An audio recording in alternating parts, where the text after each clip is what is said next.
Hello and welcome everybody to the next installment of Daughter of Alba Adventures in Calandria. Today's episode may be called The Hardly Haunted Library. Ooh.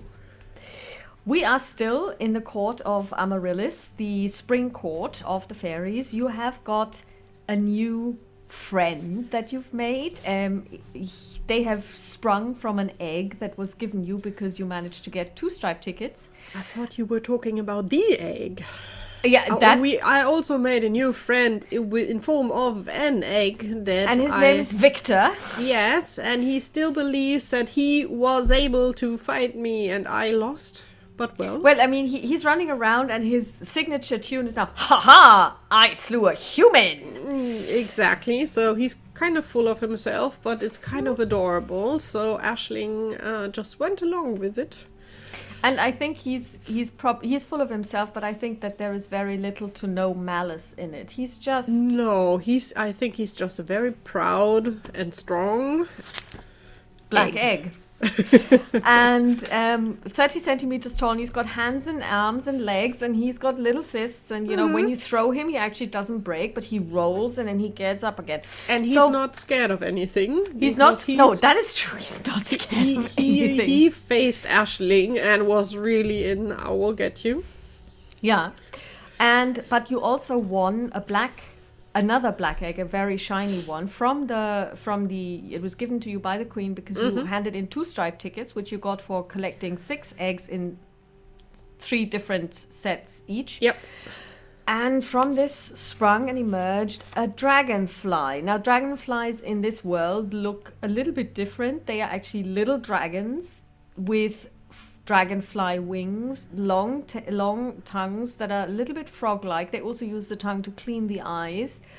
And it's about 20 centimeters long. And you've been told that it won't grow. It will get older and then may start speaking, but they don't grow in size. And you were thinking about giving them a name. What were you going to name them? Have you decided? Yes. We're torn between different ideas, but Clover is the final verdict. Clover. Let's hope they bring us luck. Let's hope they bring you luck, you know. And basically you said you were going to wait a couple of days until Clover has fully kind of like, well, not matured, but kind of like is no longer in the infant stage. Yep. And then you were going to to go back to the road to make it to Tamlin, which is the town on the coast. Yep. Northwest of here. Yep. Okay. So basically, the days pass. Every day you get a visitor and Victor comes along. He wants to do laps around the lake. Training with him because at least I have a daily training now, and we also then take the time to have Clover getting used to us and we getting used to them. Mm-hmm. And Victor also every so often says, "How's your little companion doing?" I think quite well. Ha ha! Can I take a look? Sure, come on. And Aisling would lead him towards where she suspects Siobhan and Clover are probably around, and Storm and Percy. Clover is quite he can fly, obviously, but he's also a good walker, so he walks on 4 legs. He's less tall than Victor, but about the same in length, so about 20-25 centimeters long from nose to tail tip. And Victor sits in front of him. He basically crosses his arms, crosses his legs, and says, "Clover, I am Victor." And he stretches his hand. Aisling would add the mighty. Victor the Mighty. I slew a human once, but basically that's beside the point. And he sticks out a hand and tries to shake the hand of the dragonfly, but the dragonfly doesn't really shake hands. It sniffs the egg and then basically pushes the egg with its nose, and Victor goes, "Ah, you slew me," and falls back and says, "It's a strong one. That one. You want to watch that one." And he pretends that it's really hard to get up again. And then basically he takes his leave and runs off because he doesn't walk, he runs. And then Siobhan's He like, has too much energy, for sure. are we taking him too? Just asking for a friend. It would be kind of adorable. I think he would definitely cause us troubles when we are traveling. But when we get back to this place ever, we might want to check out if we can come back and say hi to him. Oh, I would love to. On the roads, everyone we would meet, he would just jump in front of them like, ha ha, I will slay you. I don't want to face that. That is true. That is true. That, But then that again, might be troublesome because some people might think he really means it and they would try to just crash him. so basically you spend a couple of days and then like on the fourth day, how long do you want to wait? I think You've already been there 10 days for the egg to hatch, so now Yeah. I would say 4 more days, I would say. Let's depending on also how well Clover is, like how steady they are then moving, how well they know themselves, and also Clover can how fly. used he's getting to us, because clearly the idea is not that we leave and if he wants to be free and fly off, Aisling would not hold him back, but what you notice is he really takes to you guys. So basically, when one of you lies down, basically, I don't know, folding their hands behind their backs, her back, or her head, really, and then he will rest on your chest, and he hunts. So what he does is, or what she or they do is, they basically use their long tongue to catch insects. And they also eat meat. But one time you offer an apple, you take out an apple to give to the horses, and he flies to it and hangs from it, basically claws into it and then starts biting into it. So you obviously also... oh God, is kind Percy of like will not like that. No. There's our food competition. Yeah, apples. Yeah, No, apples. no. I think Aisling would try, if it works, that Clover's sitting on her or Siobhan's shoulder while they walk around, or maybe even walk a little quicker, just to see that Clover gets the idea, hey, if we move around, this is a good place to sit. That works. Because he's got claws, so he can actually claw into you're both wearing leather armor, so he claws into it, and then basically it's like he's actually got talons, so it's probably when people have like birds of prey, they always have this leather gauntlet that they sit on, so it's a good thing that you have something made of leather, because he would just go through normal fabric like it's butter. So and we could see either if it's a shoulder, or maybe it's easier if it's like at the rim, at the collar somewhere, because then if you walk, the wind is not like swooping off the shoulder, and just to see how is the best way to travel with just thinking about sitting on a horse, because a horse is then much quicker. What you can do is you can also try it out. You can ride the horses through because the area maybe is day very 3 large. or so we will try then to see how that works, slowly first, but to see if Clover also understands to hold on. He does, and every so often he will take off and fly a little bit. And this is something that's quite fascinating, because he hovers. So he manages to hover next to you and just keep pace. But every so often, then he also sits down again, because it's a lot less strenuous if he can just sit down. So basically, that works. And then on the fourth day, Victor comes and says, "I understand that you're leaving." Yes. Well, just a couple of tips. So, whenever you see somebody that attacks you, it's always important that you shield your face like so. And then when they're not looking, you do this, and an uppercut, and then a roundhouse kick, and he demonstrates it. You're a decent fighter. You will be fine. Just keep training. I will. And on the way back, if we pass here and we have a chance to come back here, not sure, we will definitely make a visit again. That's very easy. You just go to the place where you were, like in the hills, and then you stand there and you turn round 3 times anti-clockwise. That's it? And you say, I want to go to the spring court. Okay. Yes, that's it. That's easy enough.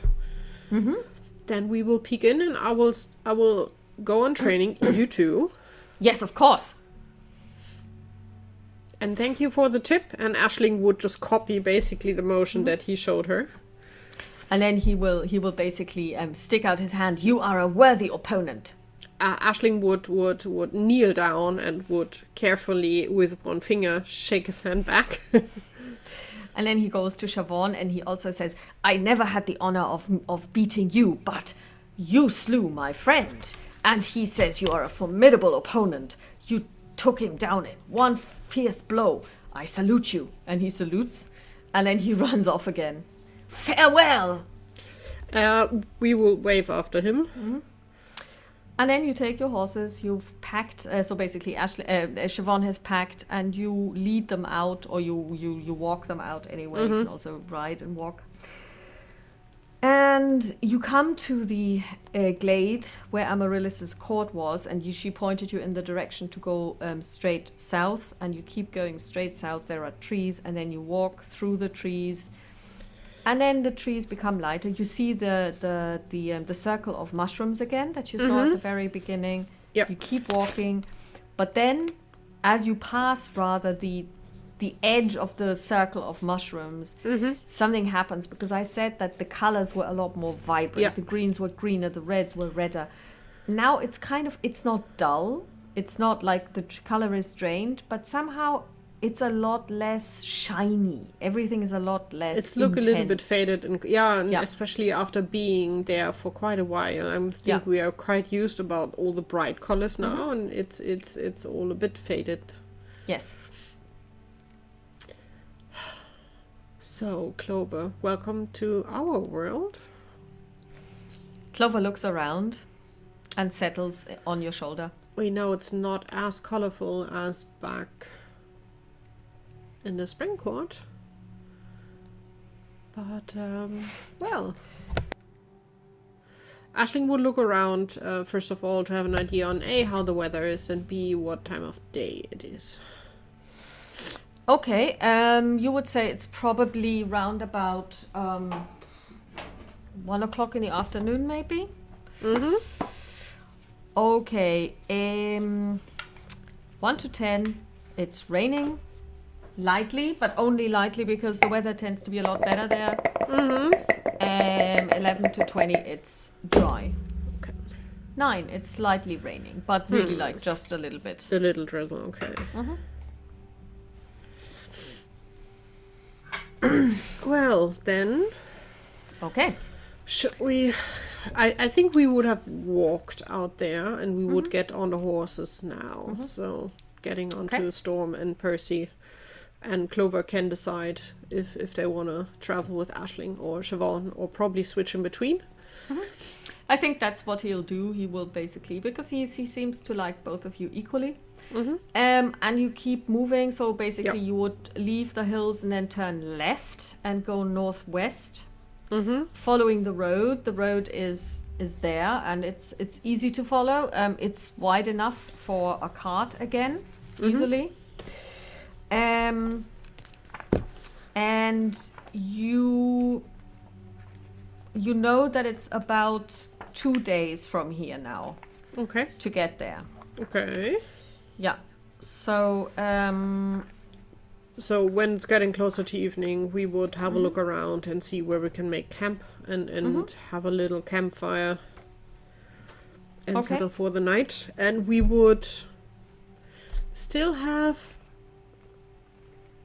Yeah, I think we would keep like night watch for sure. Okay. I don't think we would just sleep and pray for the best, because we still don't know if... Honestly, everywhere they're humans. Usually there are people that are not the best. So we would have definitely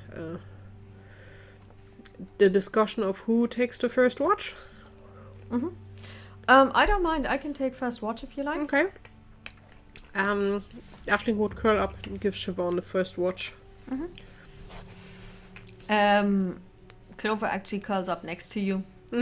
And Aisling and Siobhan basically, she tends to the fire because you're building a fire.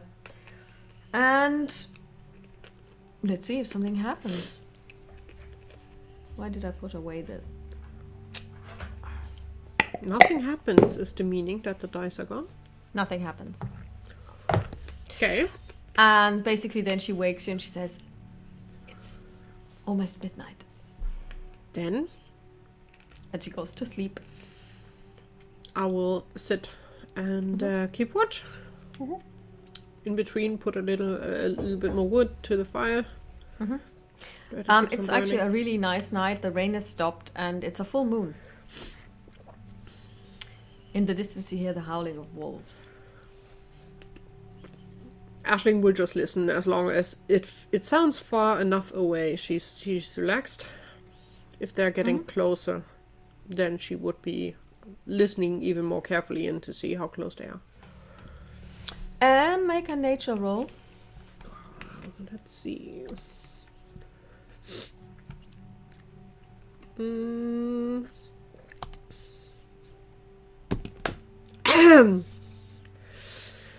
That is You a rolled a one? critical fail. I rolled a 1. You have no idea. Are It they seems even to be coming from wolves? all sides.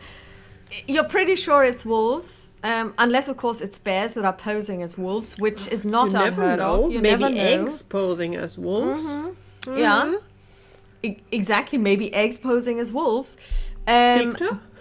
Exactly, Victor. Ha ha. But they seem to be coming from all sides. Great. Aisling will not be very relaxed. She will watch, basically, like, turn around and, you know, like the paranoid looking around. That's her now. Just like, where the hell are they? Like I said, it seems to be all around you. She will go on doing that until either she does not hear any wolves anymore or the sun is slowly getting up. At some point, the wolf howls cease, Okay. and then the sun also starts slowly coming up. She will wait a little and then when it's time, wake up Siobhan. Did you sleep well? Well, No, you were watching. What am I saying? there were wolves. I'm not sure how close, but they were everywhere. But they didn't attack, obviously, because No, you I didn't wake see me. them. I didn't see any, but I heard them. It Oh. was a bit weird. All right. Not sure. But well, they didn't attack. They didn't come too close, so That's good. maybe Victor followed us and played a prank on us. Maybe. So let's have some breakfast. And she starts making breakfast. And Yeah, I think before waking her, Aisling would already have at least started to hang up a kettle or a pot that we could have water for some tea. Okay. What's it today? Is it gonna be oatmeal again? We still have a little bit of bread, just a bit of bread maybe. Yeah. Yeah. And she goes for the bread as well. And then you mount your horses, you ride, you keep riding. And then after a while, you come across a little river to your left. So it's basically now running underneath the road. So obviously it's kind of like it's crossing it. And there you see a group of ducks with ducklings paddling.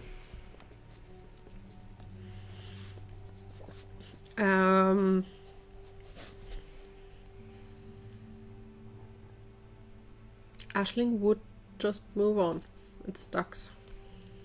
Not sure if Well- Siobhan will do anything, but for Aisling it's just... Siobhan looks. She looks at the little ones, and then It might be that Aisling first thought was, oh, that would be nice food. Oh, no, ducklings there. That's not the time to hunt a duck. I hadn't thought of that. Yes, because you have been known to hunt ducks. Yes, but if they have ducklings, you want to make sure the ducklings grow big with and the fat, mum. so then you have something really to hunt. Yeah. So you would not do that. And basically, then again, there is another night coming. Again, I mean, you had been told that the area, or that generally Calandria is kind of safe. Mm-hmm. And again, you see no one. It's quiet. This time around, you don't hear any wolves. Good. You also hear nothing particularly interesting. You know, there are some glowworms, some fireflies flying around. The dragonfly has a field day because they eat a lot. Mm-hmm. And then the next day, you continue your journey, and then round about 2:00 in the afternoon, you can see the city or the town in the distance. And it's actually a walled town. Mm-hmm. It's less big than Crossing, and it's Okay. way less big than Nicostria, because Nicostria was huge. Yeah, it's huge. And it's, yes, it is walled, but yeah, it's, I mean, Nicostria was like, you know, where you had like this really wide wall where people could patrol and stuff. It's not like this at all. It's a wall where nobody could stand on. If they want to look over it, they would have to have some kind of wooden something behind it, structure that they could look over it. And there is a huge gate which is open, and there are no people watching. You can see people Yeah. coming in and out. There is So also no guards like No. controlling everyone. Okay. but there's also basically, as you walk towards it, there are also roads to the left and right, which seem to be leading towards the fields, because you have also noticed that now, as you're coming up to the town, there are fields outside where people are growing wheat again. Obviously, the harvest has just been done, Yep. like you also did. And, you know, there is a lot going on. The people look pretty much like you. They speak Algonquin. And they look at you because you're a traveler, and some of them nod. And they're just really, you know, nice, Aisling, friendly. Getting closer to the city or to the town, Aisling would have tried to tell Clover that now is then the time not to fly around but to stay with us. Not sure if he will understand, but at least giving it a try. Let's see if you have an ability. Maybe like opening the shirt a little bit that they can curl in and cozy up. Although I'm not sure. Can they do that? Like what? If their wings are like the dragonfly wings, This is what I've been thinking, but you don't want to touch them because they easily break. yeah, but I mean, it's not as breakable as all that. Yeah. So yeah, Good. but you can roll on Tierkunde. Oh boy, let's see. Tierkunde. That is wow. That's a 19. That's a success with the 27. Then you get a practice point. Ooh. You have 2 now. That's true. Can I just change that here? Yeah. You should. Yeah. You should be able to. Okay. And Clover kind of seems to understand what you want, and he just basically not curls up, because that's something he really cannot do because of his wings, but he basically just cozies up to you. Yeah. But then again, his wings kind of like seem to be a lot more flexible, maybe because he's also magical. He's not really, he's a dragonfly. Yeah. So you enter the town, and do you want to ride in, or are you going to lead the horses in?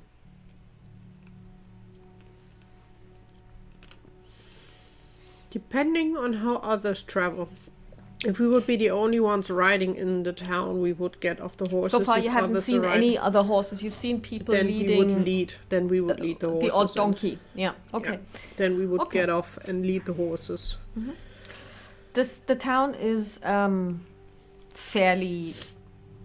It's not like Crossing, so there isn't that stench because people just empty their chamber pots into the street. It's not like that. But it's also not as clean as Nicostria was, so they don't have that was- indoor plumbing. That was something really different. But the at least the street that you're on seems to be the main street that has cobble, stone pavement on it.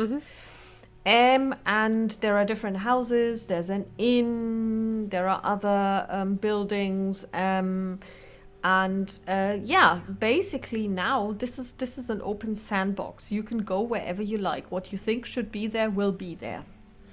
Well, we would ask, or if we see it, or we would ask around if there's any kind of inn that also has stables, basically, to find a place where we can have a night in a bed, and where obviously the horses have a good place as well. Yeah, there is, as a matter of fact, there is 2 inns that would have stables. They're both not very big establishments, but yes, there are. One is called, I'm not going to call it the Green Lantern this time. I'm going to call it something else. One of them is called the Mighty Tankard. And the other one is called the Happy Pirate. Happy Pirate klingt. Sounds Sorry, perfect. guys, for my German sneaking in, aber Happy Pirate sounds fun. So the Happy Pirate is, as you would expect it, to be near the harbor, because this place actually has a harbor.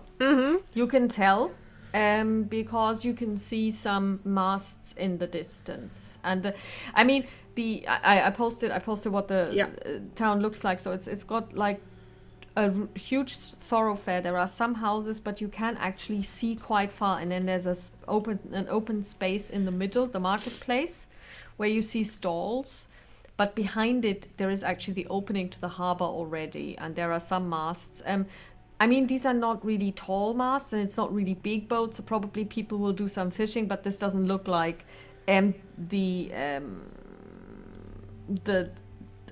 the big ships you would have heard of that leave go Thalassa to overseas basically and so then on. go to Kantaipan and so Yeah. on. It's not like those at all. I think near the harbor would be interesting, because Aisling has never been on the water, but she's still kind of intrigued by all of this. So I think Happy Pirate is definitely a good place.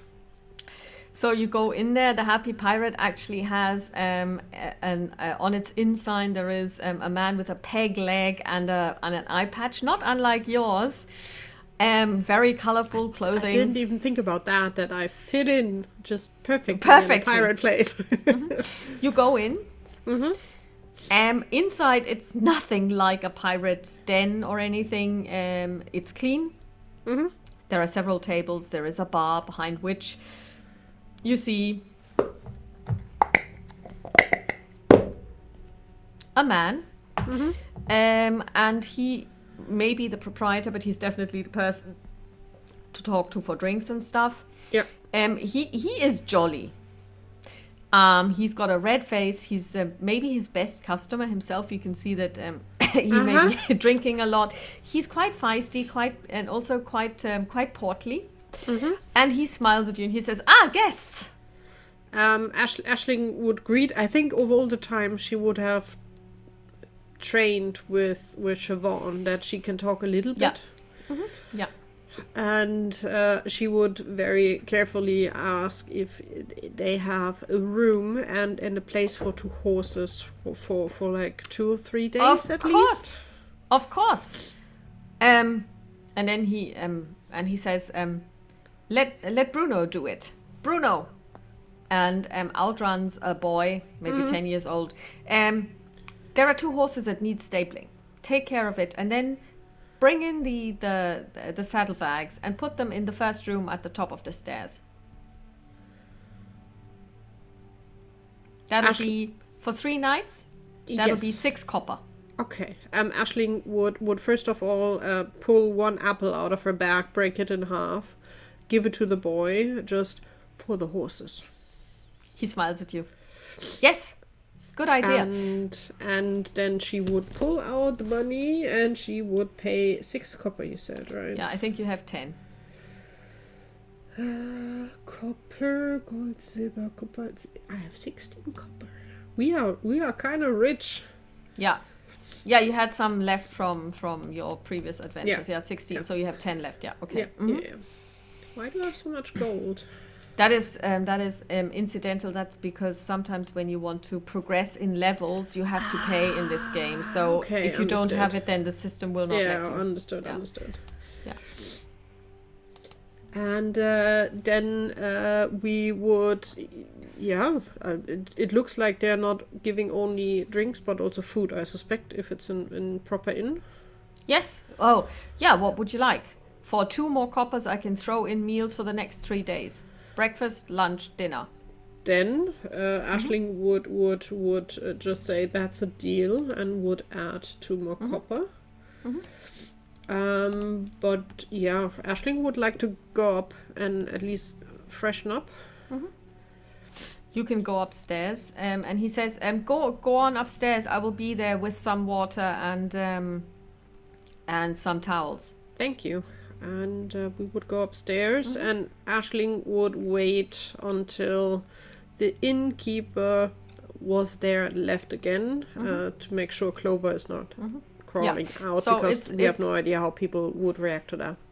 It's a fairly nice room. It's got one very large bed, very wide, and it's got 1 chair and then a water bowl stand, and he's brought you fresh water and some towels and kind of like washcloths. And he says, would you like something to eat now? Because lunch has already been, but I still have some left. It's stew. Give us a few minutes and we will be downstairs. Then I'll warm Thank it you. up and I'll lay the table. You can just come in, and when you're ready, just shout for me. Thank you. The name's Louis, by the way, and he sticks out his hand. She would Aisling. Siobhan. Yes. Noted. And the boy was Bruno, right? Yeah. So you freshen up. Yep. And Aisling would leave a little snack for Clover out, but would tell Clover that he needs to stay here. Even though that's probably a concept Clover doesn't know, because since he's there, we've always been around. Clover basically, do you put him on the bed?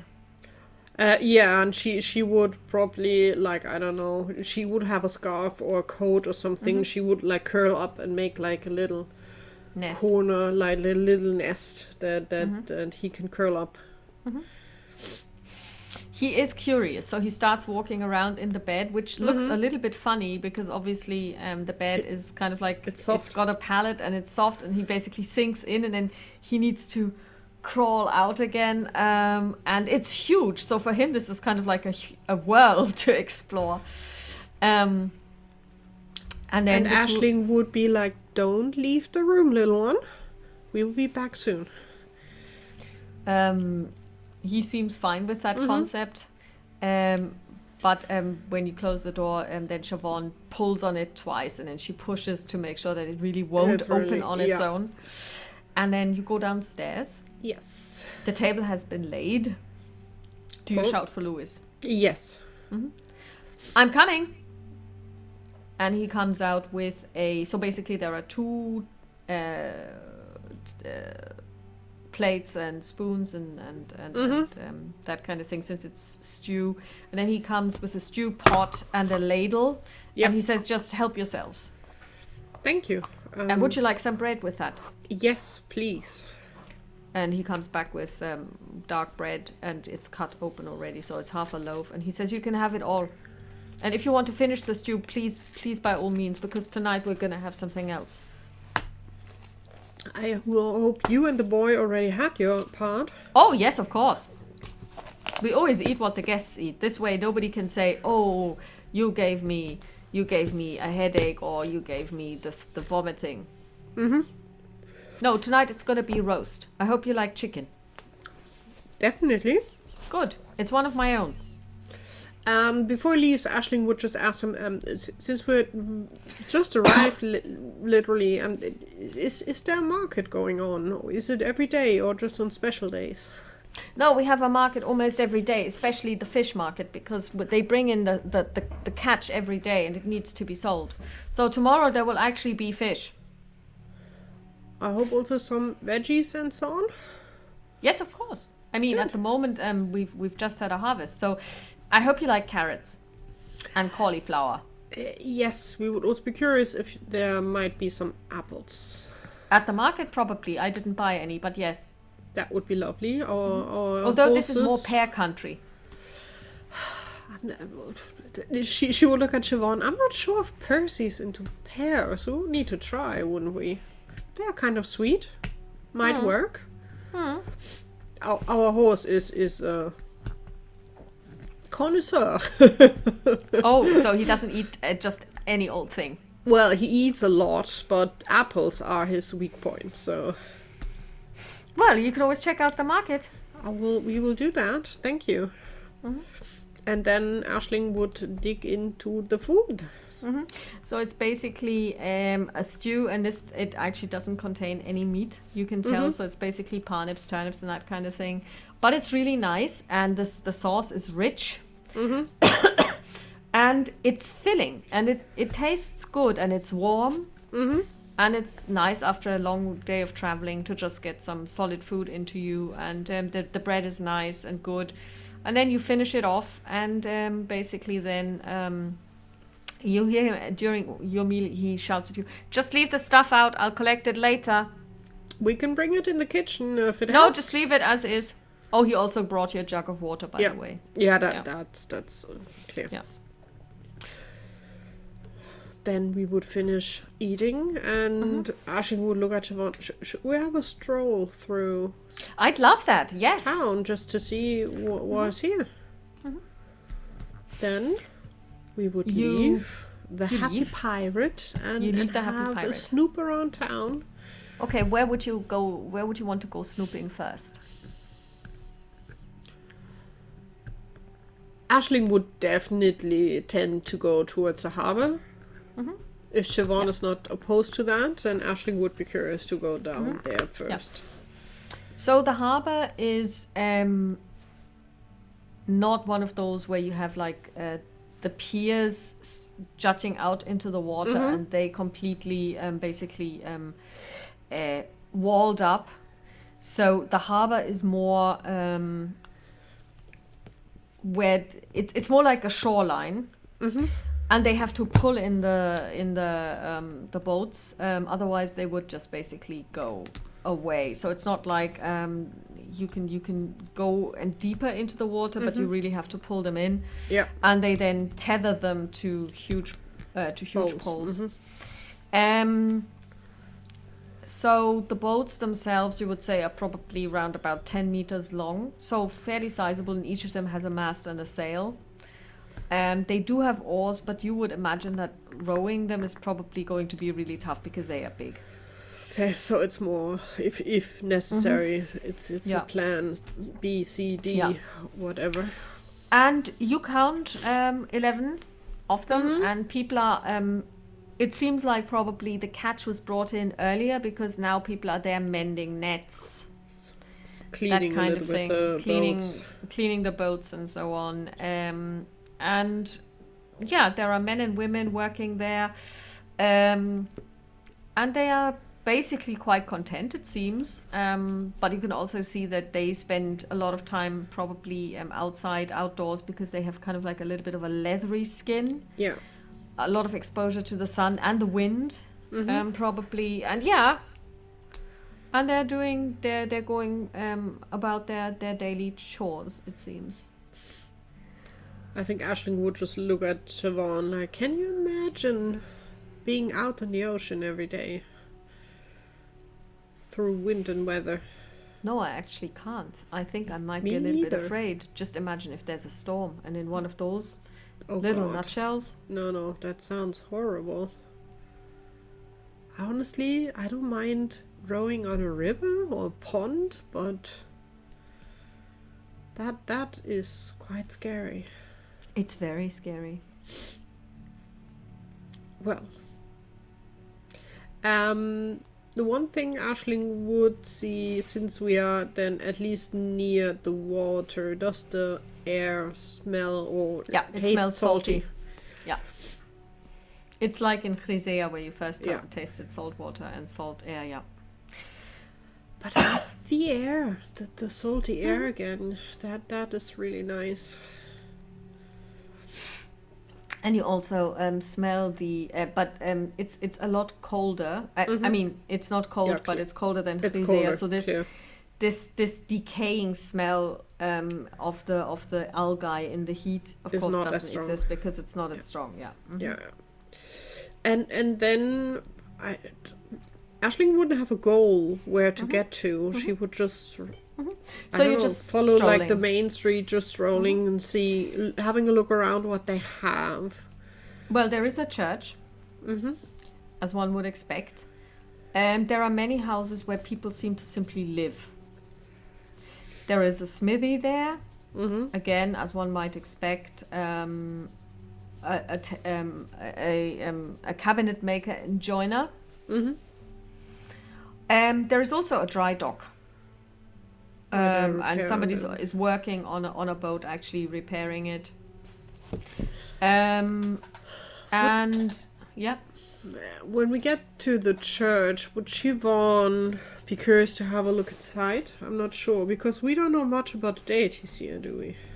Shall we go inside? Why not? Let's go. You go inside, and it is slightly different than the churches that you are used to. Because in your churches there were always all the gods present in statue form. Yeah. Here there is only just one statue. And it's a female deity, it looks like. And she's shown with corn ears and like a cornucopia. Well, if I didn't know any better, I would say that this is a very benevolent description of Vana, goddess of plenty. It kind of fits, right? It does. But then again, where is everybody else? Where's Elaton? Where's Zahn? They should be here too. Aisling would have a look around. Do we see anyone? Then check Wahrnehmung if you see anyone. Let's see. No, I don't see anyone. It's not a crit fail, but it's not a good roll. It seems like there is nobody there. But then you hear a voice. Have you come to worship? Aisling would turn around to the voice. There is a man, maybe in his 30s, wearing a long frock. And he says, you're all very welcome. Please take your time. Be seated. We were just... First of all, good day, afternoon. We were just curious what kind of goddesses you pray to. We're not from around here. Oh, you're strangers. This is the goddess Fontana.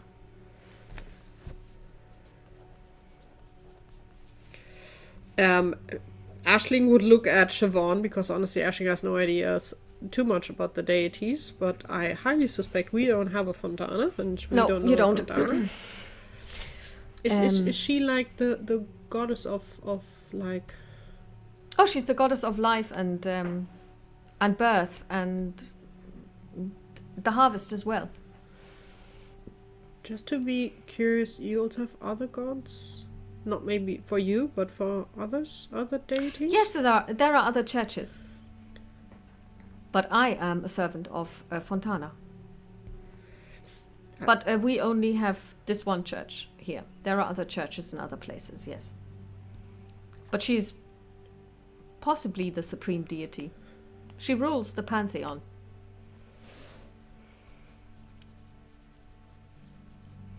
She has 2 sons.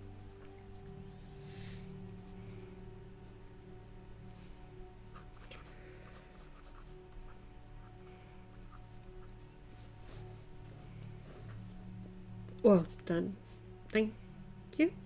Aisling would just plonk her butt on a bench. So does Siobhan, but Siobhan actually prays. She doesn't just sit there. She starts praying. Aisling is more looking around, just curiously taking in how everything looks. It's since it's just been the harvest, it is actually there are some ears of corn that have been bound together that have been put in as offerings. There are also flowers, poppy. There's a lot of poppy, which is also a flower that you find in the fields. Yep. Since there is no picture of Elator, that god of death, who would always have been put into like a dark corner, the whole place is quite well lit, so there are no dark corners. There are lots of you can also smell them. There is there are candles, and there are benches, and you think it would probably house about 40 people easily, but then other people could also be standing at the back. And then there's an altar.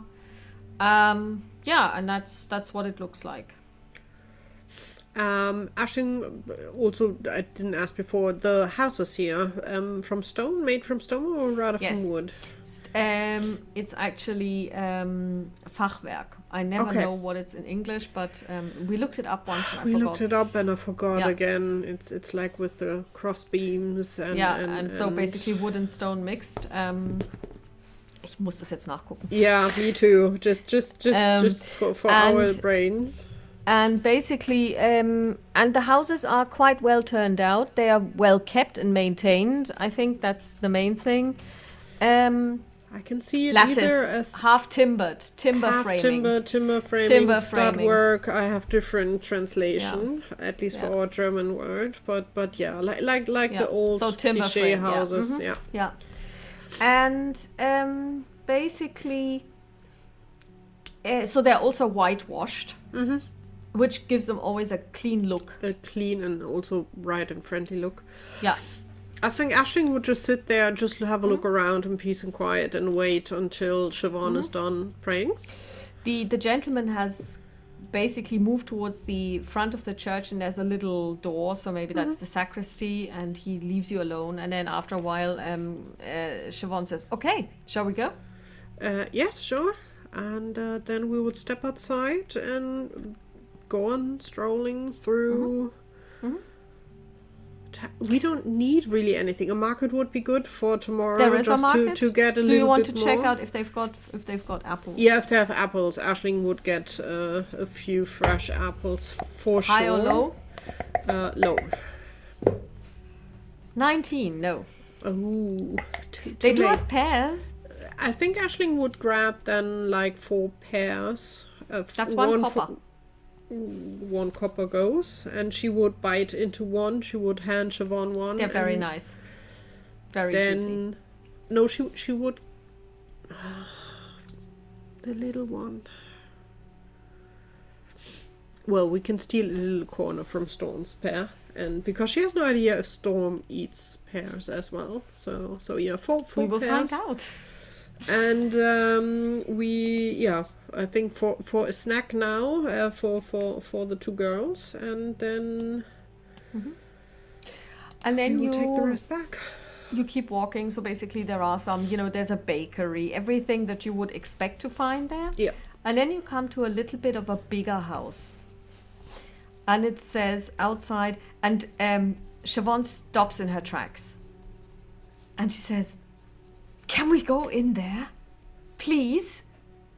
Sure, but what would Aisling, now looking at it closer, see what it is? Let's see. Make a.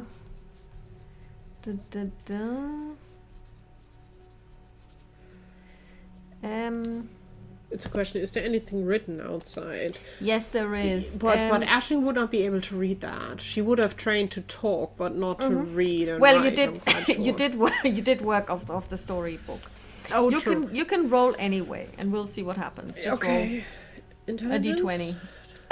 Or just a 20, okay. Just a d20. There's a question on how on earth do I just roll? Würfeln on the right-hand side at the top. I'm just... Yeah. 220, no bonus. Go 1 dice. Roll the 16. Okay. Well, you do make out. You can read it, and you basically read it out loud because you can read the script. Mm-hmm. And you read Lionian Library. But of course in Algonquin the word library. And she says, yes, it's a library in Albi. They've got books. Yay. No, come on, let's go. Aisling would be like, come on. And you go inside. Yes.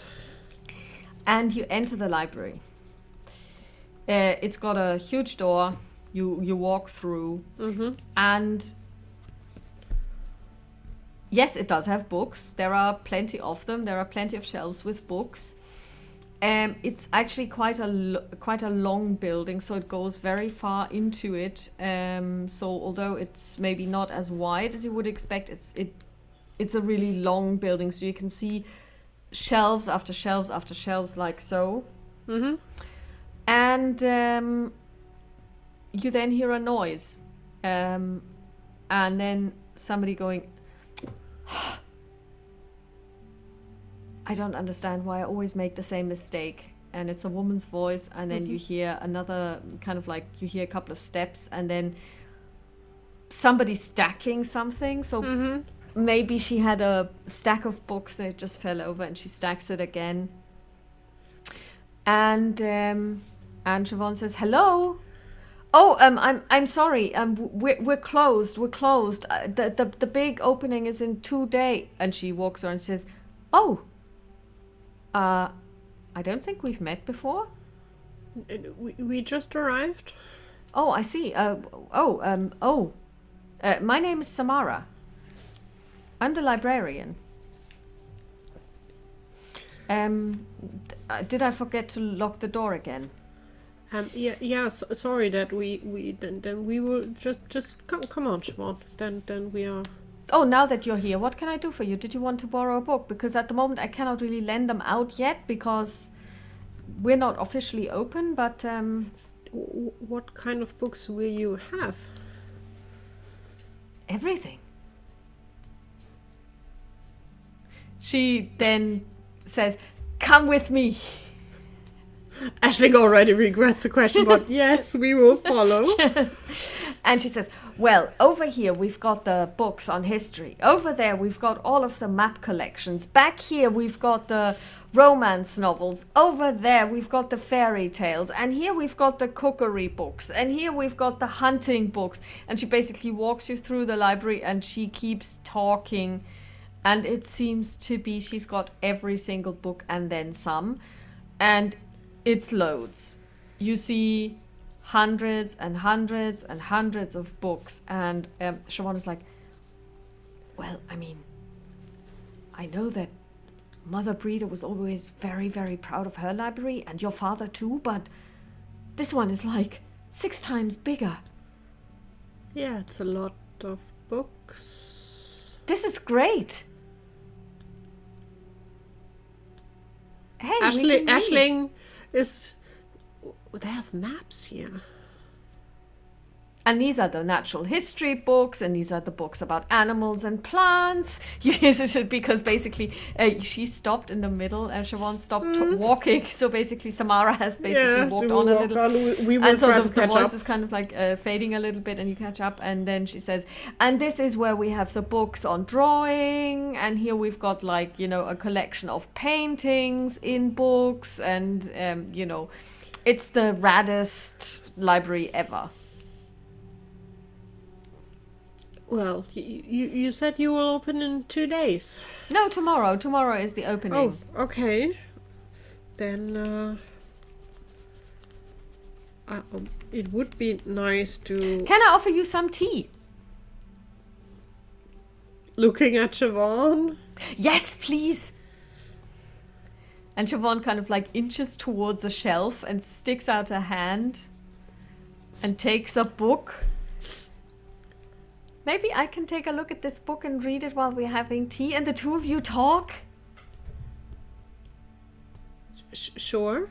I would curiously tomorrow come back and have a look at some of the maps. I would be curious to learn more about the country.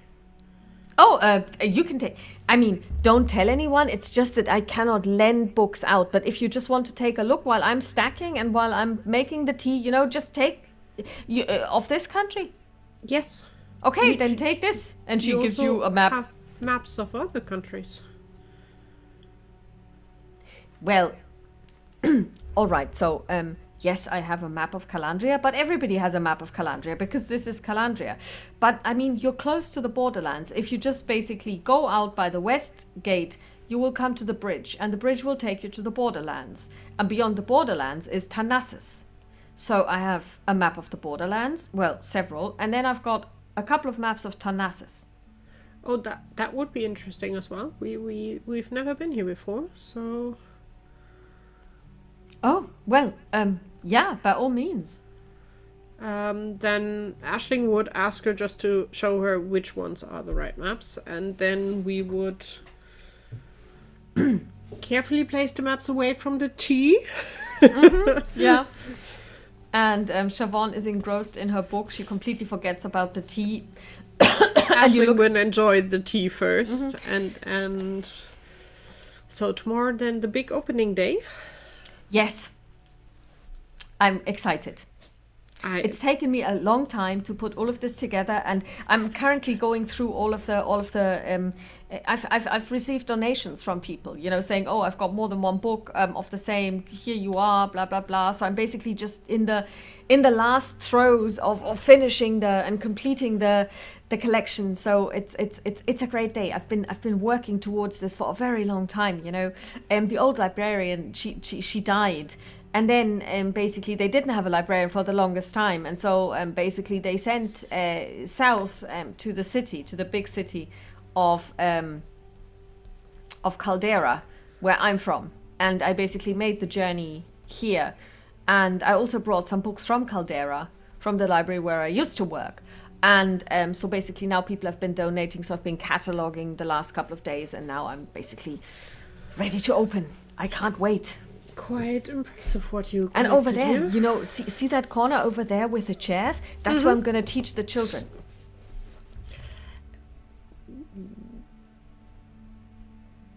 No, Aisling will swallow the question, but I'm quite sure how was her name, Samara. She would see like there was like a question, but no. Let's see if she did. On a 12.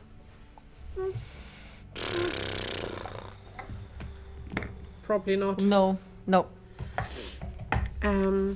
That sounds and then everyone can just lend books here? Everybody can borrow books if they want to.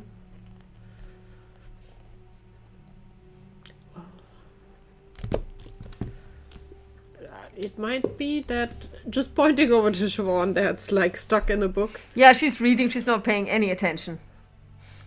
I'm quite sure she will come by. She likes reading, huh?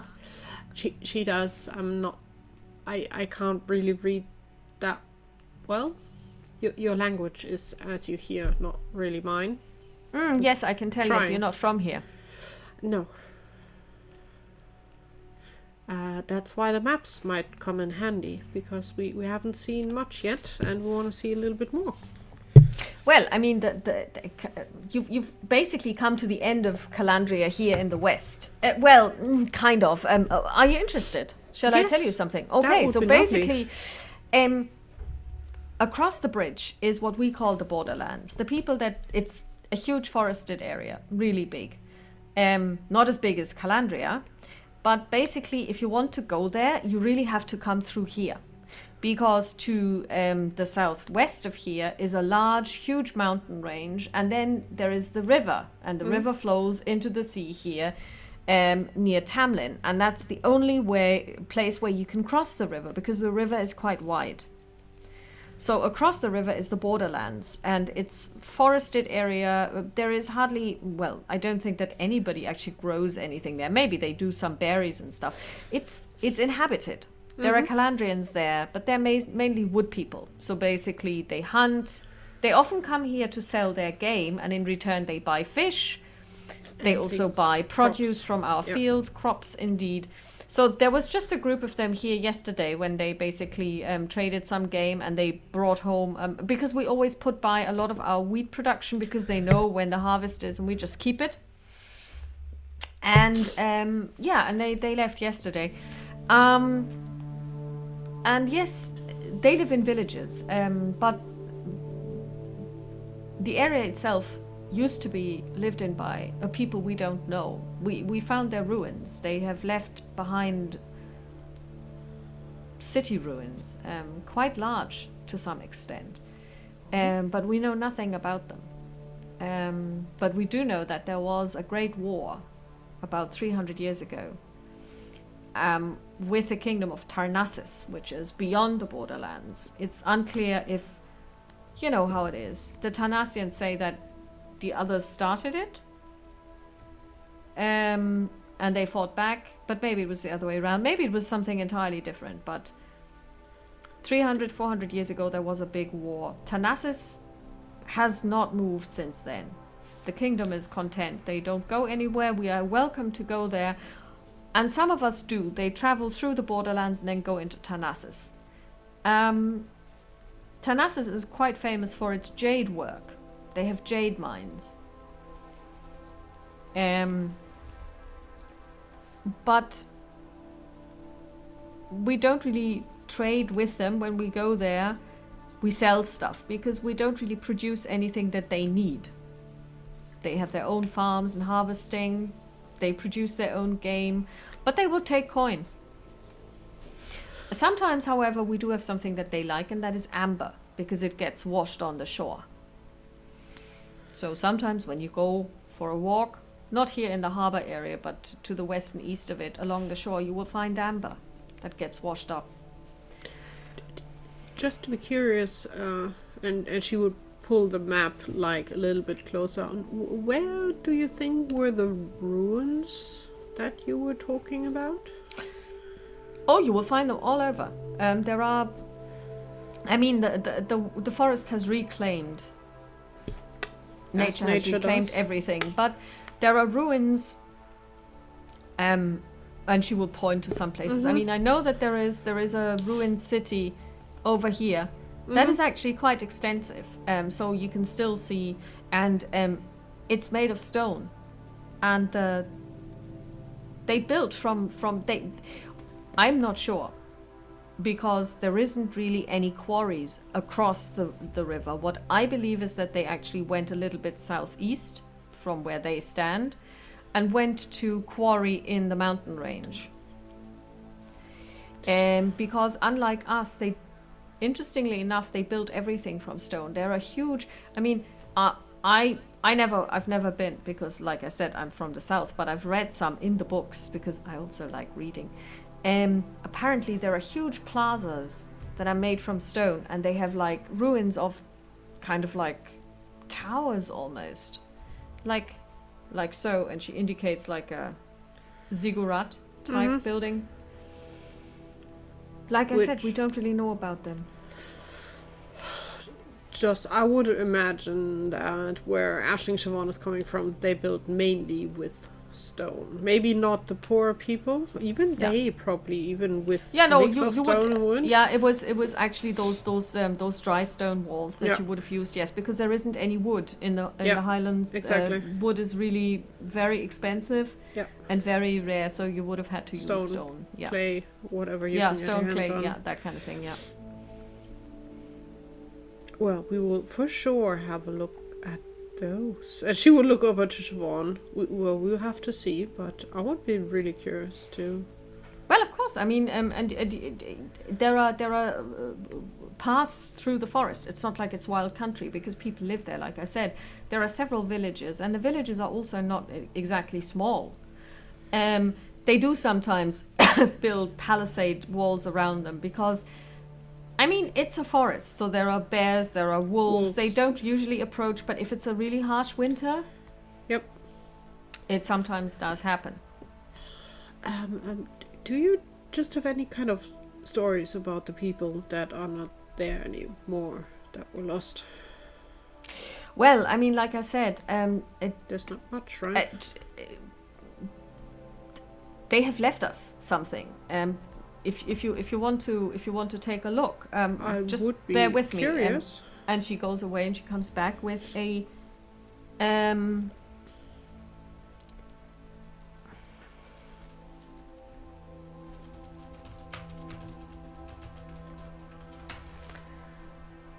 she comes back with a book again, of course. Mm-hmm. And she shows you drawings, quite well executed, of some of those buildings. And I'm going to post them in the Discord after this. Mm-hmm. And she says, this is what this looks like. What you have to imagine is it's almost like a Mayan or Aztecan Okay. type building with glyphs on it. Okay. So nothing that looks like our people could be that. No. Because that was her initial idea on maybe that's our forefathers. Well, I mean, it's more like these guys are your forefathers, or they've sprung from the same Yeah. forefathers because Yeah. they speak the same language. Yeah. But still, Aisling is so curious, so she would like, this looks really interesting. Never seen buildings in forms like that before. No.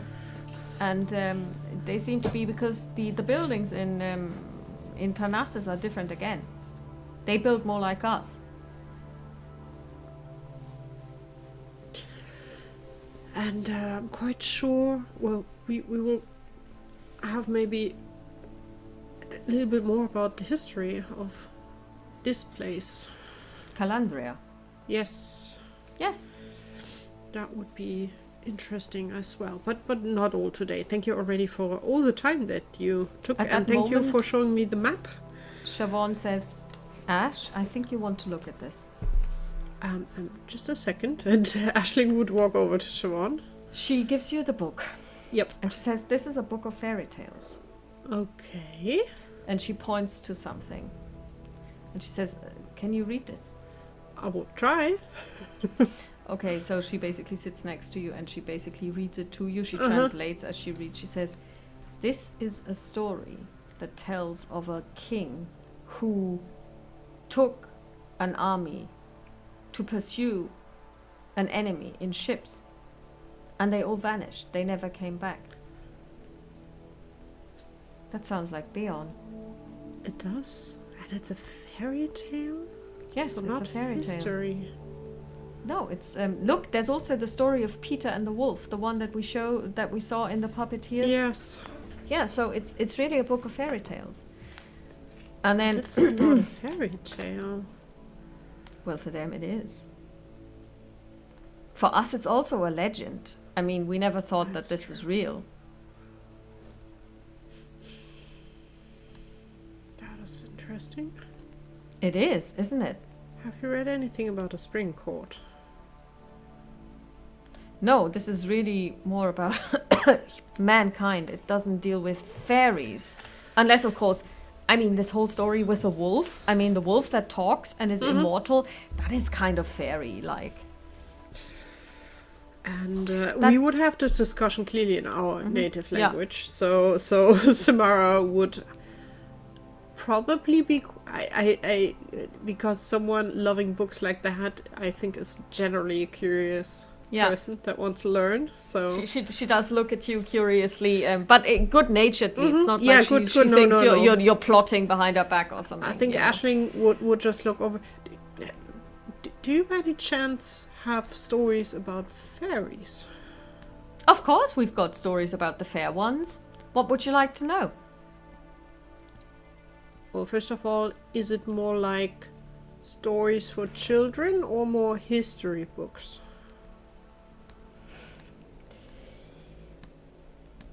I would say it's not history, but the fairies exist. So it's a story. I mean, there are stories written by those or told by those who have Seen been them. to Mm-hmm. one of the courts. We would be in. That would be maybe something. She would look at Siobhan. We should maybe catch up as well. Of course. Would be curious on the other courts. Oh, what do you mean the other courts? Which one have you been to? The spring one. Oh, you've been to the spring court. That's interesting. Well, I mean, there are books that describe the courts. Because we don't have something that back home where we're coming from. You have no fairies? Not really. What about dragons? No live ones, to my knowledge. That's curious. Well, the dragons that we had were giant, and as far as we know from stories, not the best natured. Well, owls are giant too. But they pretty much keep to themselves. I mean, you see them flying overhead every so often. Like, not here by the sea, more in the south. But where I come from, we see them wheeling overhead quite often. They like the mountains. That's interesting. Aisling in her mind is just thinking about the bones that they've Yeah. seen. They were huge. And she's like, that in living flesh and bone in so she would be, I think we need to go south one day. I would be curious to see one, at least from afar. If you go south, you will definitely see them. They are not exactly shy. They keep to themselves, but they don't, I mean, they are not afraid of anything. They are immortal. And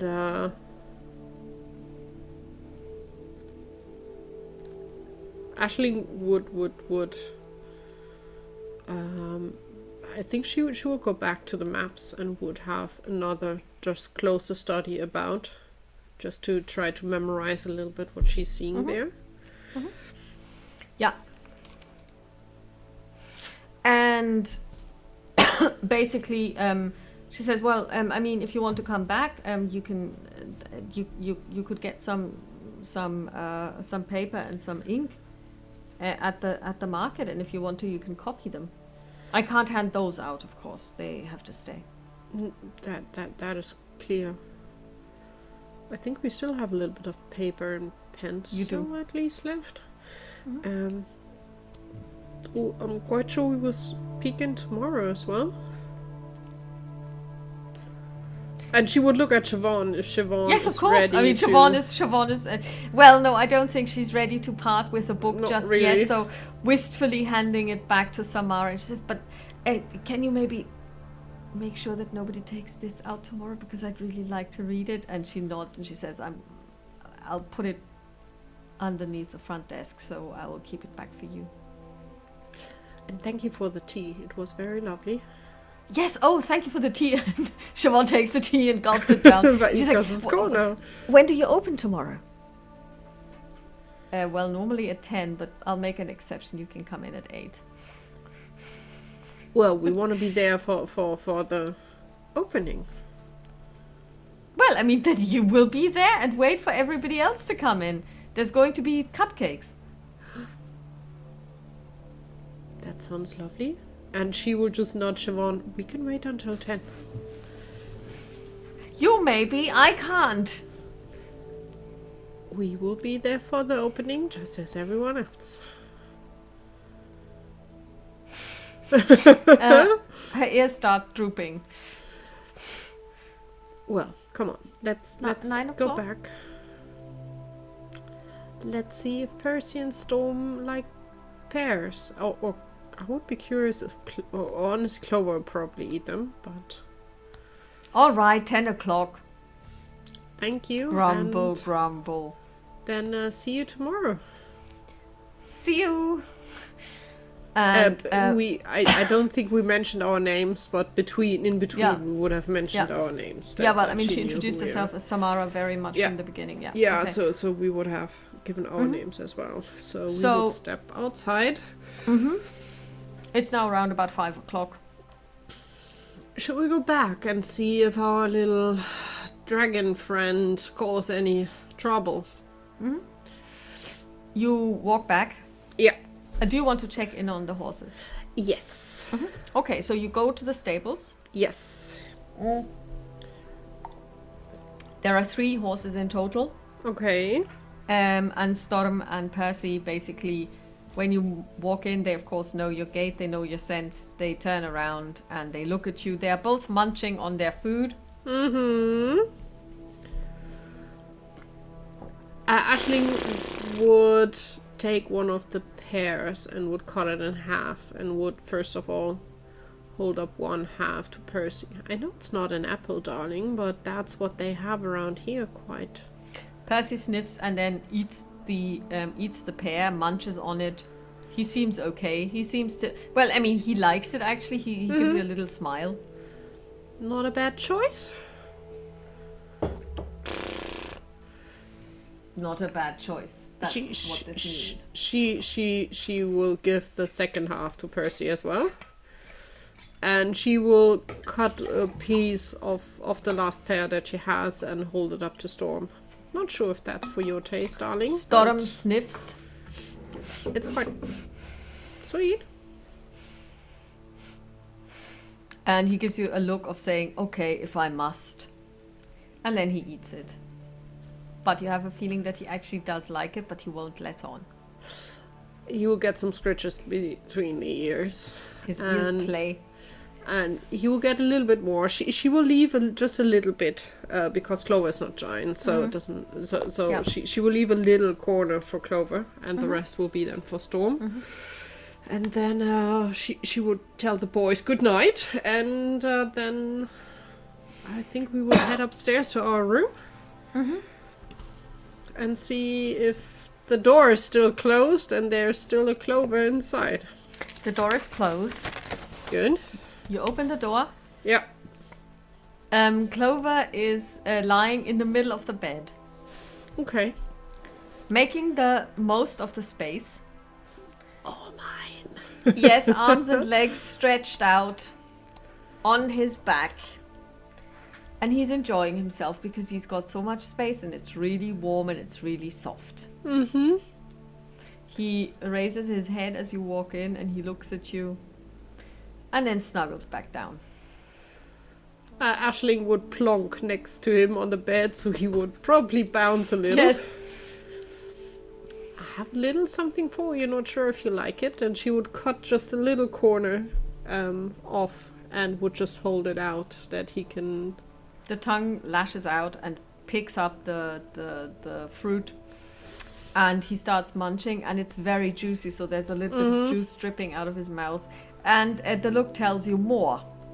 Okay, she will cut the rest that she has in small pieces. Or she can leave it and just hold it that he needs to honestly stand up and then munch bit by bit. Yeah, so basically then he gets up on his hind legs, puts his front paws with the talons onto your hand and then starts munching on it. And he eats it, he's fine. Then, I think pear is a winner for everyone. And Siobhan munches on hers because she didn't really eat it and it's really juicy and she's now got like really sticky fingers because it's really... Well, yes, these are very good. They're these nice. Are very good. Yeah. Really nice. Very juicy. Because we would have pears back home as well. Yes, you would. But they would Definitely. be probably rarer than apples. Yeah, but here and there. Yeah. So, yeah. The maps were quite interesting, so there's a lot to explore if you want to. I wasn't really paying attention. I didn't see that. Aisling will give her with a big smile. So well, you stumbled over a good story, so... Well, that was really interesting. So what did you learn? Well, we have Calandria, obviously, and we learned in the south they are dragons, and they are normal. Then through here, there's like a bridge to the borderlands. It's like a little bit of a wild country, mainly hunters, a lot of wood, and in between you can find some ruins of basically an ancient culture that is not there anymore. I first of all thought maybe it would be our forefathers, but the buildings looked so differently. Wow. And behind that, there comes the next country, and I think it was called Talassus or something. Tarnassus. Tarnassus. Okay, see if I would listen properly. Nassis. Nassis. Almost right. And they were supposedly in war with the lost people 300 years ago. They keep a little bit to themselves. They just trade here and there with the people here. They're big in jade. Not sure if we want to go there, but I think I would be curious to maybe also go a little bit into the borderlands. Sure. I mean, maybe, yeah, like she said, copy the map and then take it with us. Yeah. I was thinking, she's looking for donations. Yes. We could make a copy of the map of Alba and give it to her. That would be a unique thing. I don't think anyone heard of Alba here ever. We could say, well, I mean, we don't even have to say, pretend this is where we're from. And we can say, well, we are strangers, but this is where we're from. And we could make a donation to her library. I can make a copy. We could do that.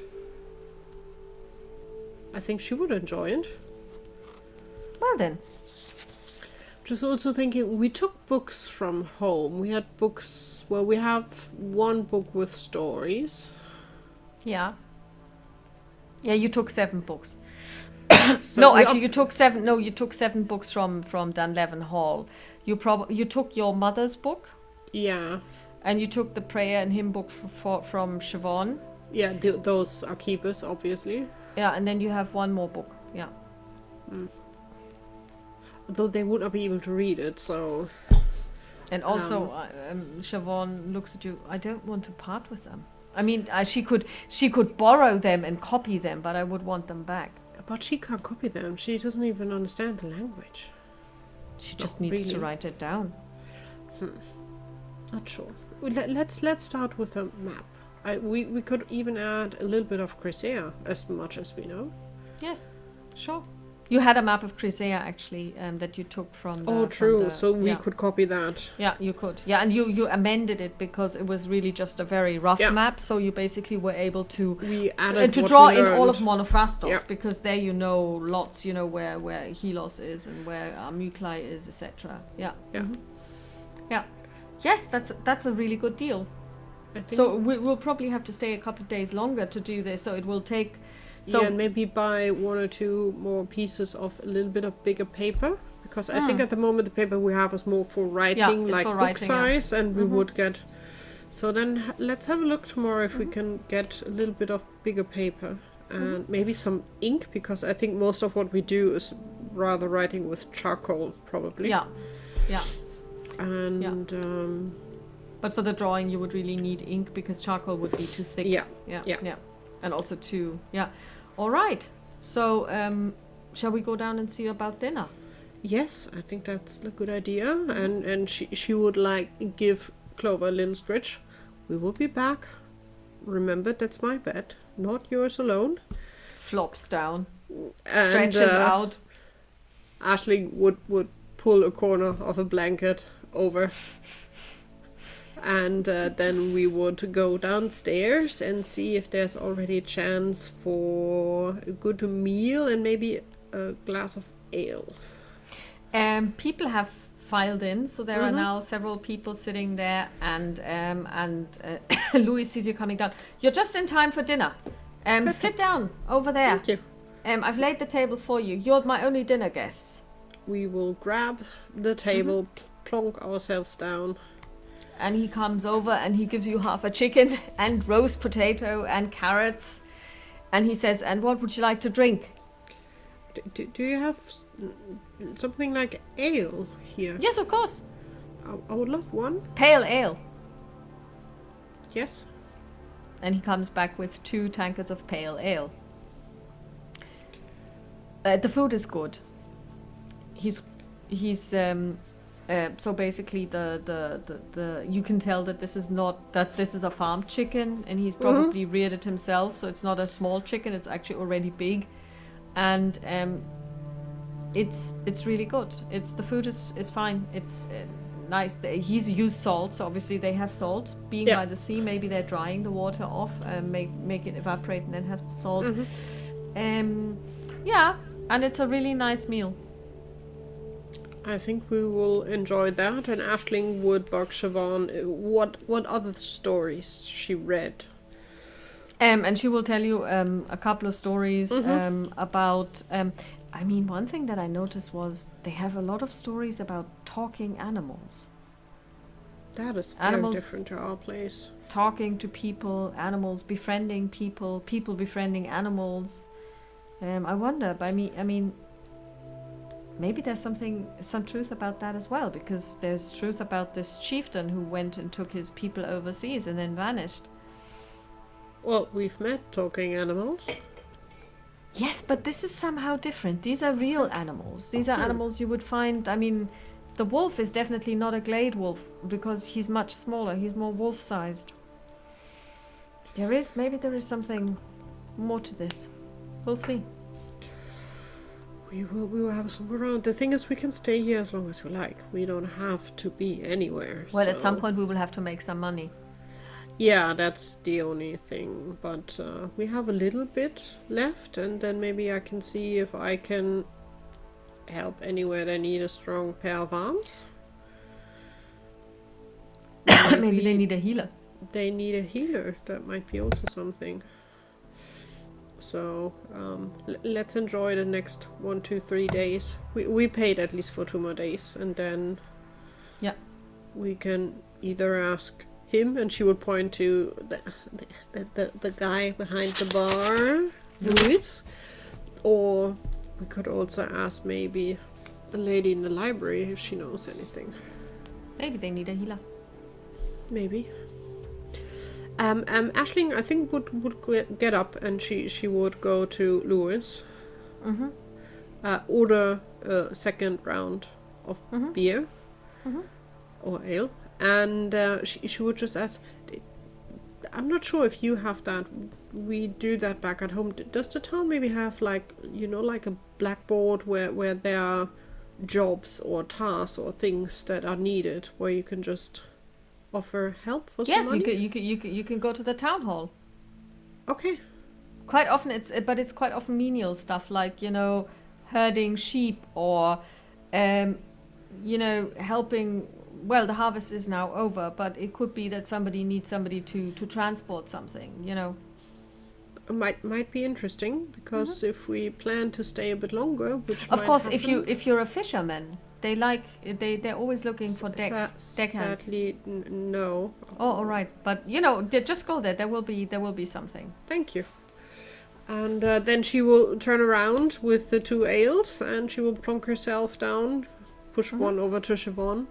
Well, they have kind of like a blackboard in the town hall for some tasks. Maybe we can have a peek in tomorrow or the day after, just to see what is there. And they should know if there are healers around that need support. Good idea. And you have the second round, and then Siobhan is like, tomorrow at 10 o'clock, I can't wait. 10 o'clock will be a hard burn for you, will it not? Yes. You can have all day there, and you can have all day the day after. I know. But I'm looking forward to this. I understand that. Tomorrow, before we go there, we will grab paper. Yes. And some ink and prepare on that. Yes, we will. Absolutely. And maybe have a look at the market again if they have apples. All right. Yes. You go upstairs. Well, we need to pass the time until 10 o'clock with something sensible, not only standing around. And not just a little bouncy Siobhan jumping up and down. Yeah. Yep. So we will drink our ale in peace and quiet, and then we will, I think, return to our room and try to get some sleep. And you go to bed. You have to make a decision what you do about Clover, because Clover seems to have grown in size. Not really, but he looks much larger in that bed. He's sprawled completely out. He's like a cat. They always seem to be 2 meters long when they occupy a space. Aisling will carefully pick him up put him at the end of the bed and will crawl into bed, and then he can decide what he wants to do. Siobhan crawls also into bed next to you, and then he basically looks at the two of you from the bottom of the bed, and then he makes his long walk up to where your faces are, and he looks at you. He's unhappy that you basically moved him. I'm not sleeping on the floor, darling. He huffs and puffs. Aisling will pull up the blanket a little bit, that he has a chance to at least crawl under if he wants to. He looks at you a little bit, but obviously the temptation of the blanket is too great. So he slips underneath it, and then you see a little mound lying there, and you see it breathe. And Siobhan looks at the two of you and she says, "The two of you, really?" What? He's half yours as well. Okay. He's 50-50. Yeah, Remember how we got him? He reminds me a lot of you. No. Yeah. There's also a lot of you in there. I would never, ever. Sure. And then she basically closes her eyes a little bit, and then she says, "Okay, now I'm gonna pray." Give greetings to Vana. And Okay. Aisling will just curl up and will try to drift up to sleep. Yeah, and basically then after evening prayers, where she also encloses you in her prayers and asks Vana to give her strength in the trials and tribulations that she's facing with you. And Aisling would add, like, I have no idea what she's talking about. and then she also goes to sleep. And and you sleep, and the next morning you wake up because somebody next to you is hibbling and basically tossing, and then basically decides to get up and tiptoes out of the room. But unfortunately, you've already heard it. Aisling will be like, where are you going? And nowhere. You're going on breakfast without me. I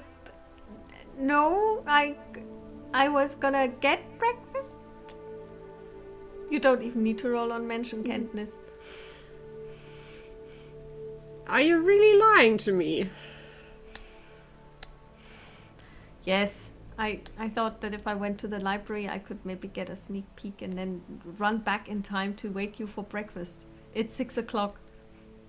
You know, she will not even be there. She's probably just woken We up don't having know that. breakfast. She may be preparing still, and she might need a hand. Siobhan, it's 6 o'clock in the morning. Normal people slowly wake up now and think about breakfast. She comes back into bed. All right. You don't want to wake her up. But it's a library. Not a 24/7 library. Well, I mean, I was thinking, maybe we could run it as a 24/7 library if I offer my job, my work, and then she can pay me, and I can be there and be amongst books and hand them out, and Who wants to be in a library at 4 o'clock in the morning? I do.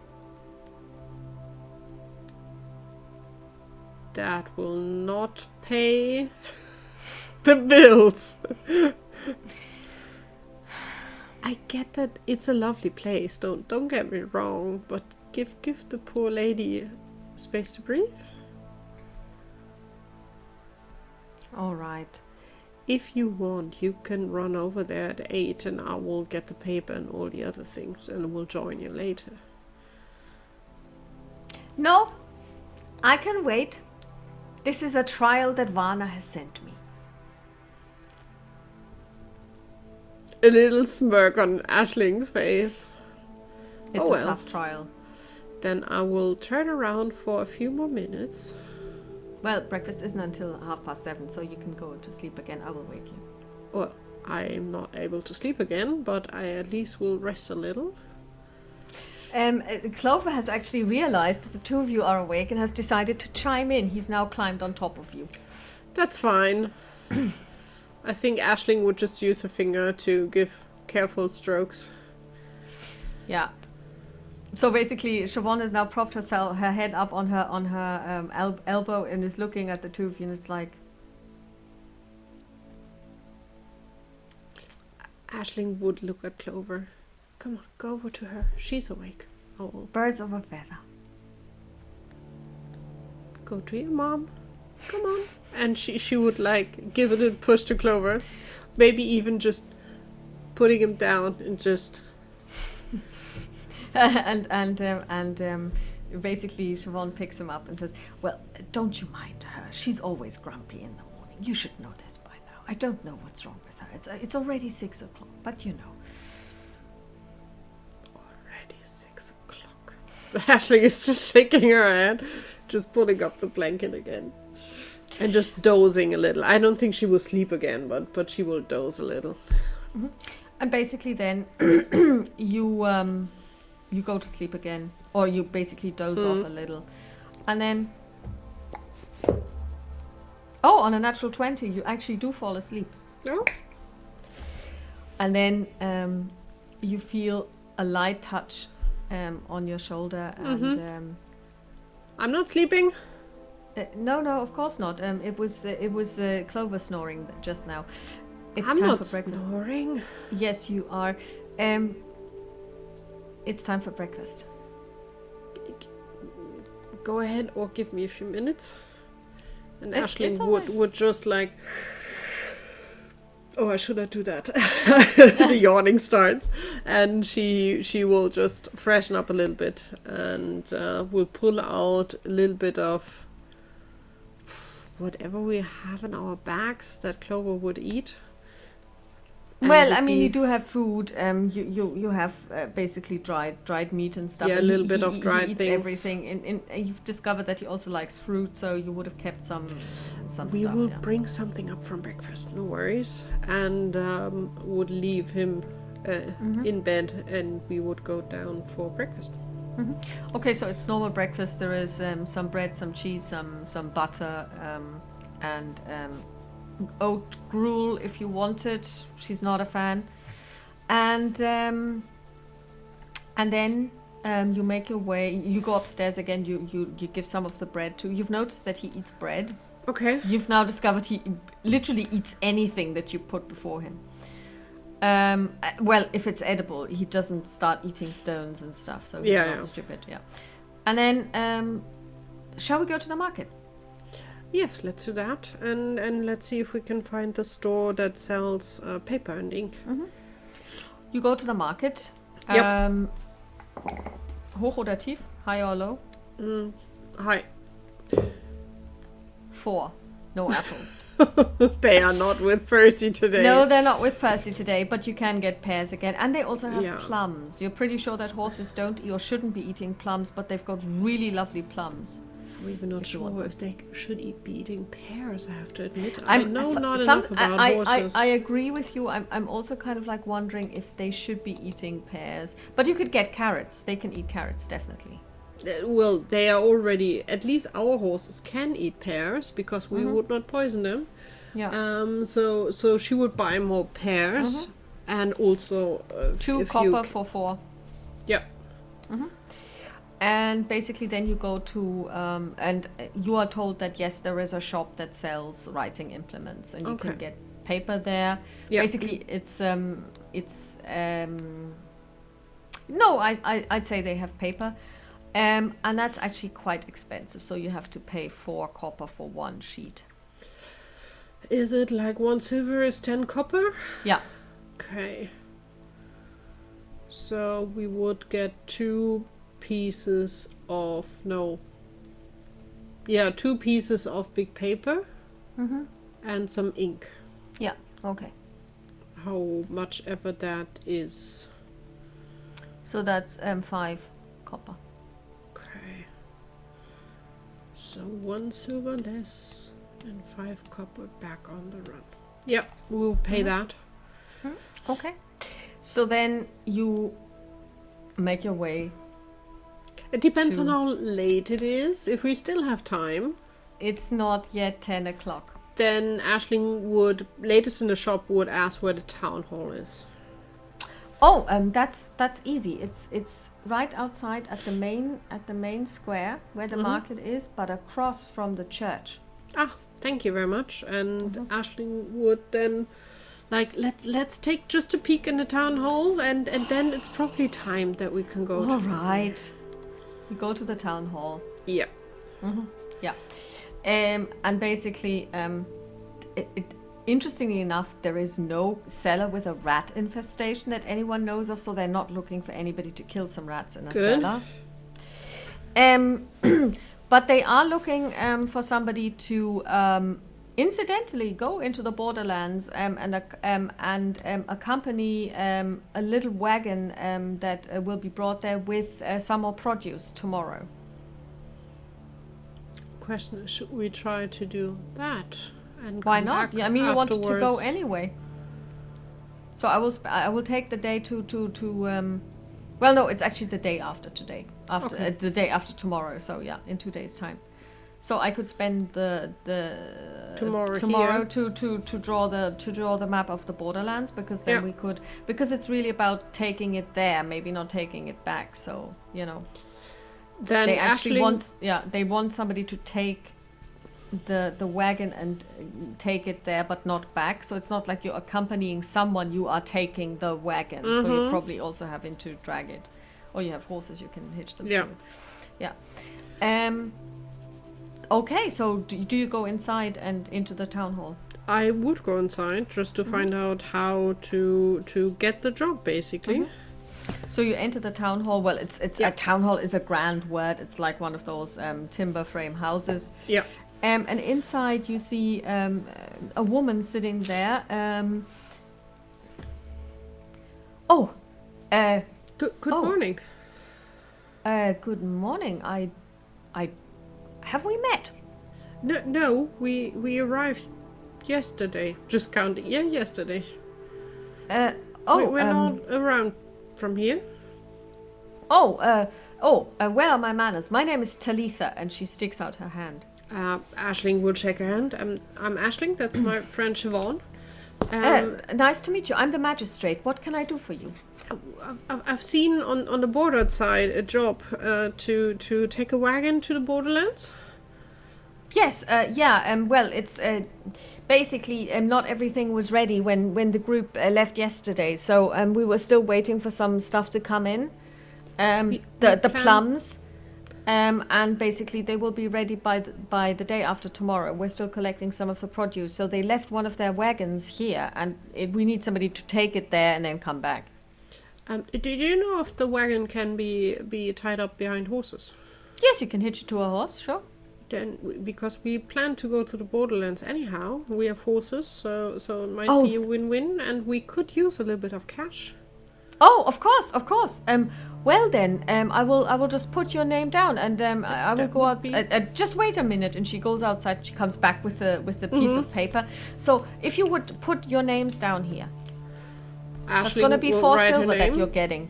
Oh, 2 now and 2 basically when you return. She will put her name down, and so where and when should we pick up the cart? Well, you could pick up the cart, let's say, in 2 days' time at around lunchtime. It'll take you basically, well, it'll take you about half a day to get to the edge of the borderlands from here, and then you would camp there, and then it will take you another half day to get to the village. You can't miss it. It's on the main path. Then it's perfect. They're expecting you. So basically, they will probably also be holding a lookout. Good. Then we will do that. Thank you. Excellent. Brilliant. And then she will look at... And before we leave, just to be curious, because I'm quite sure we will come back after we were in Borderlands. And do you have, like, healers here? Or do you need healers? Well, I'm happy to say that we haven't had a disease or pestilence in a very long time, but of course, maybe midwife? Well, you could ask our midwife if she needs help. I mean, we are blessed with children. So we've got a lot of expecting mothers. 4 to be exact. So where could we find her? Oh, she's near the harbor. So if you basically go to the harbor, but then take a right to go to your east, she's right, and then you follow to the very edge of town, to the town wall. She's got her house there. What's her name? Sorry to No. bug you for a new name. If not, you can No, give no, us no, no, later no, on. no. Her name is Kenzie.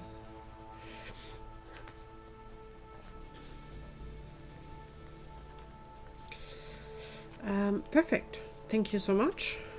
Of course. Then I will see you in 2 days' time at lunchtime. The wagon will be outside of the town hall. Perfect. I will be there.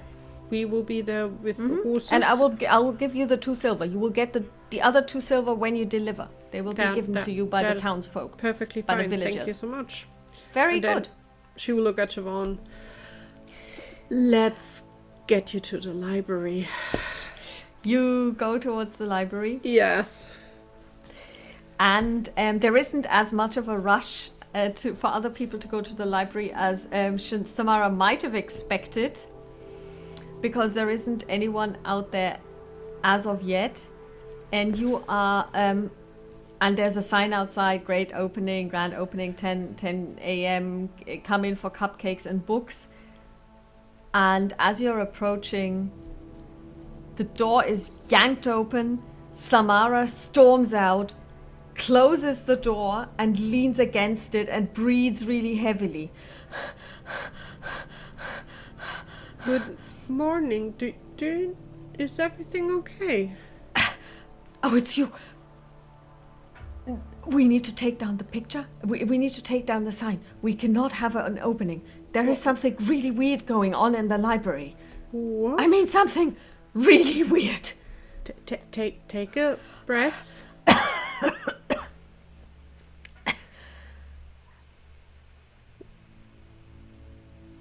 What happened? There is something in there, and I don't think it's just one. I think there's more than one, and I didn't even go as far back as the fairy tales because there was this huge roar, and it sounded like there was maybe a live dragon in there. I don't know, but there is something weird going on in that library. Come on, let's go together and have a look. She all right, but let me take down the poster first. And she takes down the poster because we cannot have an opening just now. You Aisling go, yeah. would go inside, but she would pull out her sword. You go inside, and the first thing you see or that happens is you get hit by a flying object about this size. It drops to the ground. Do you pick it up? I would first look at it before I pick it up. Well, it looks like somebody tore a page from a book and basically then crumpled it up and threw it. Aisling would like done. Excuse me, no destroying of books here. And you hear kind of like a kickering sound, like somebody laughing. And you look around. You can now roll on Wahrnehmung. What writing and rolling? Wahrnehmung. Oh no, that's a 13. That is not enough. I just have 19. Just missed it. And you get pelted by more of these things. And again, you hear the laughter. Should I come for you and chop off your head? I have a sword and I know how to use it. She would move forward, even though she's not seeing anything. Okay. And she would just motion to Siobhan and Samara. Maybe just wait here a second. And then Siobhan. Oh, she sees nothing. You keep walking, and then the other two are hit as well, and then Samara looks and she says, "It's over there." And we'll follow where she's pointing to. And what you see is coming up in the chat. You see 3 of these. What are they? It's still loading. I have Okay. no idea. Well, I personally Yeah, know, yeah, but so you can see it Aisling now. has for sure never seen them before. They don't belong here at all.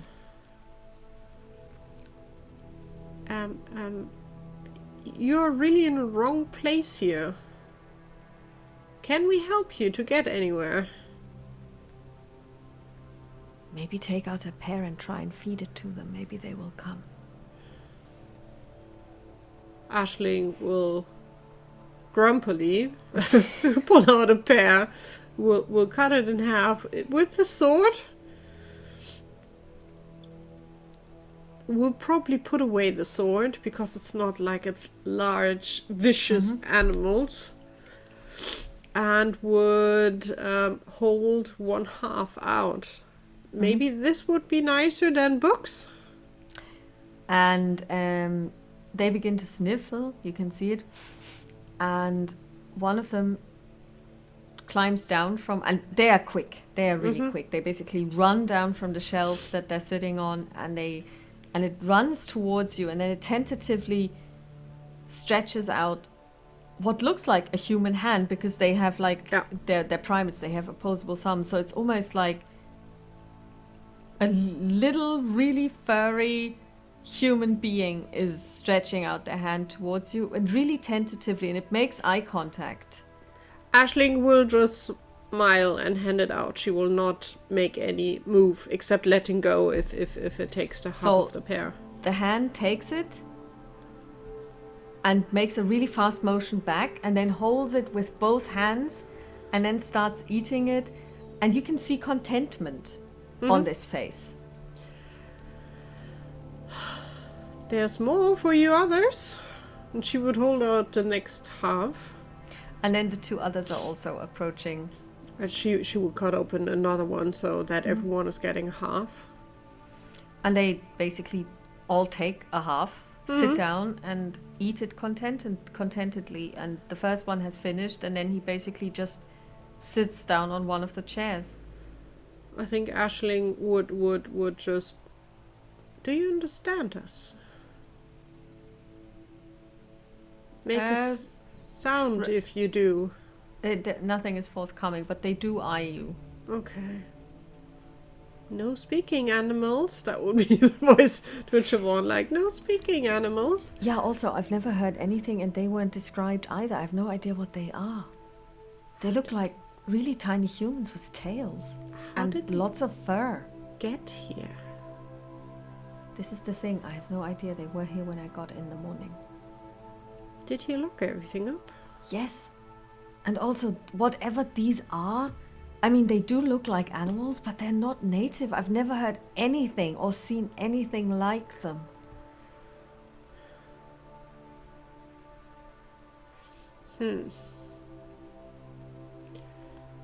I think Aisling would, the last bit of pear, she will put in smaller pieces and put it on the table.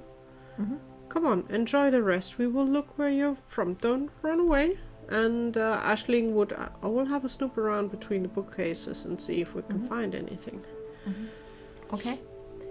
You walk around between the bookcases. And you actually find a book on the floor that's open. Weird. She will carefully pick it up, but put her finger like in where it's open, not to lose the page, but she would then turn it around and have a look if she can read what the title is. Yes, you can. It is called The Overseas Adventures Trilogy by Timothy Tooth.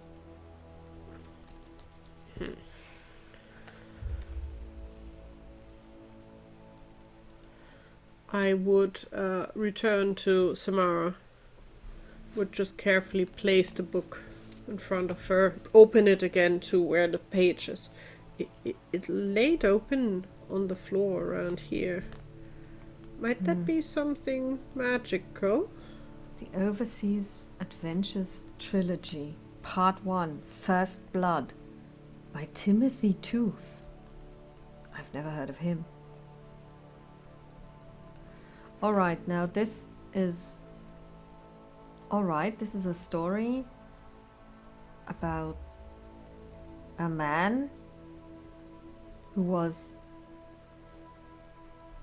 cast away at sea, shipwrecked, and then he came to an island where... This is a word I've never seen before. So he met people there. And he lived with them. So she's basically kind of like reading the synopsis for... Oh my god, the style is terrible. For 10 years, and there he encountered something called monkey. And he brought one back. Are these monkeys? Maybe. Not sure. But... No, what am I saying? Because this is a book. How would they just appear here? That's why I'm asking. I didn't see anything else out of order. You maybe you want to have a look around. You know best where everything belongs. Well, I mean, this is a travel book, kind of, or maybe a story or something. I mean, this is weird, and it's also in the wrong place because this is the cookery section. And at that moment, you hear a gigantic roar from the far end of the library. And we shall leave it here. Oh boy! That's not a monkey, let me guess. Who knows? At least not the cute ones we found so far. Ones.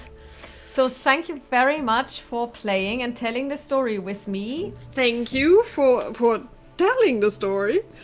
And thanks to all of our listeners and people who are watching this on YouTube. Have a lovely time and keep safe. Bye. Have a nice evening. Bye. O hi mina morviena, o hi mina korviena, o hi mina karachen, hi mina skaren fojo, hi mi gondalan taches an trukuk mi, kerer oram feilch sachan en a hukas mi, jev mi an eigus gran rukem, nach recht ging tunich en or. O hi mina morviena, o hi mina korviena, o hi mina karachen, hi mina skaren fuicho.